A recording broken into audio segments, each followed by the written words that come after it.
你大家睇翻，其實佢嘅裝修風格咧，其實都差唔多嘅，都係以偏中式為主。咁你開咗呢個門，其實開翻呢個廚房門咧，其實對翻去主陽台呢邊咧，嗱都係對流嘅。喺呢邊咧就新區嚟講嘅話咧，目前呢度係最繁華嘅地方啦，亦都係配套最齊嘅地方。Hello， 各位觀眾大家好啊，我係 Harvey， 歡迎收睇卓成頻道。嗱，今集同樣都係喺保利二期呢邊同大家去分享一啲新嘅單位，全新嘅4房單位嚇。咁之前同大家出嗰一集咧係72萬8嘅嗰套係125平方嘅嚇。咁今集咧同大家睇呢套咧就細啲，115平方，佢同樣係4房嘅啊，價錢咧就68萬8。嗱呢套單位咧其實咧真係幾抵嘅嚇。咁我哋同大家講過啦，之前呢度咧到時二期會有一啲幾套好嘅單位都同大家去陸續去介紹嘅。咁我哋今日睇嘅第2套單位，咁價錢啱先同大家講咗啦嚇，11568萬8。咁我哋而家上去實地同大家睇下呢套4房，你又啱唔啱先？嗱，咁我哋而家上到嚟實地啦。嗱，咁呢個業主咧就喺呢度有幾套單位嘅，所以咧佢全部都係嗱，你大家睇翻，其實佢嘅裝修風格咧其實都差唔多嘅，都係以偏中式為主。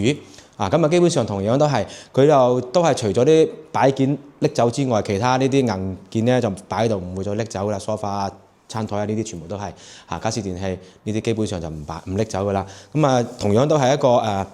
嗱，呢個係4房115平方嘅。雖然咧佢唔係做到一個南北對流，但係咧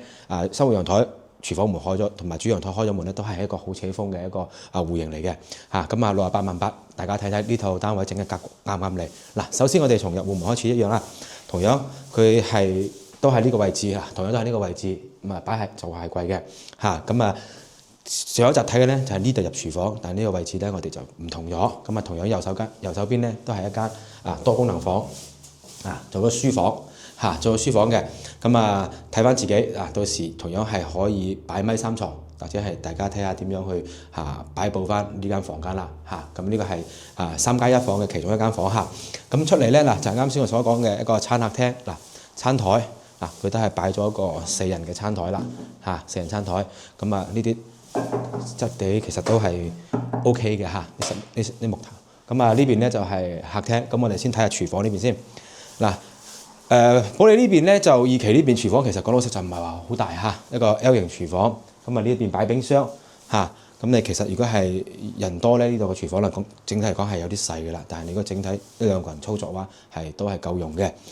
收陽台呢個位置收陽台咧就擺洗衣機咯，建議到時擺翻洗衣機喺呢個位置啦接翻OK， 擺翻呢個晾衫嘅地方呢度就可以用翻嘅。你開咗呢個門，其實開翻呢個廚房門咧，其實對翻去主陽台呢邊咧都係對流嘅開間呢邊其實係足夠噶啦大家睇翻啦，3.8米嘅一個開間大電視你都係可以擺到嘅，掛牆嘅大電視呢個係廳嘅位置啦。主陽台北向北向嘅陽台係望花園為主啦，都係以花園景泳池嗰邊整體嚟講嘅2期嘅話咧，佢嘅小區來源咧就相對嚟講就會成熟好多，無論綠植各方面都會比翻4期嗰邊會成熟啲同埋咧嗰邊望中海嗰邊咧都可以望到啲山景嘅都可以望到啲山景我哋睇下休息區先。呢邊過嚟咧就係另外嘅3間房啦3間房。首先睇嘅係公衛淋浴區空間係幾好嘅空間係足夠嘅一個空間嘅淋浴區呢度呢個係客廁。我哋睇下第2間房。第2間房咧做咗個兒童房嘅你正常嘅一個開間距離咧你擺翻張1.5米床係足夠空間嘅，還有位置嘅，可以做到3面落地床頭櫃呢啲擺埋都 OK。呢間客房第2間客房擺雙人床頭櫃呢邊咪可以擺多個床頭櫃添都 OK 都可以一樣嘅。整體嘅空間咧係冇問題嘅，即係話你擺床呢啲主人房1.8米床做咗個1.8米床嘅做咗個1.8米床飄台呢邊都係用翻，大家可以整翻個飄台墊喺度做其他嘢都冇問題呢邊咧同樣係同125一樣嘅，係有個衣帽間嘅。衣帽間嘅位置兩邊衣帽間嘅位置，再過嚟先係一個淋浴區主人房嘅套間係嘛整體嘅4房咧，其實佢呢啲叫3+1房啦咁啊68.8萬，講老實喺二期呢邊咧算係咁上下價錢㗎啦。因為畢竟呢度係新區嚇，同埋咧個小區屋苑咧都比較成熟嘅。咁仲有一點就係我哋之前上一集都講到啦，喺呢邊咧就新區嚟講嘅話咧，目前呢度係最繁華嘅地方啦，亦都係配套最齊嘅地方。嗱，好似我哋係咪一落出門口呢個西門一出去嗱，有間超市第一集都有介紹過啦，嚟有間超市喺度啦。再行過啲又係中山三院嗱，醫院配套商業配套。同埋一個公園配套，呢度都好齊全嘅，所以喺呢邊生活嘅話咧，喺度住嘅情況下咧，你唔需要擔心到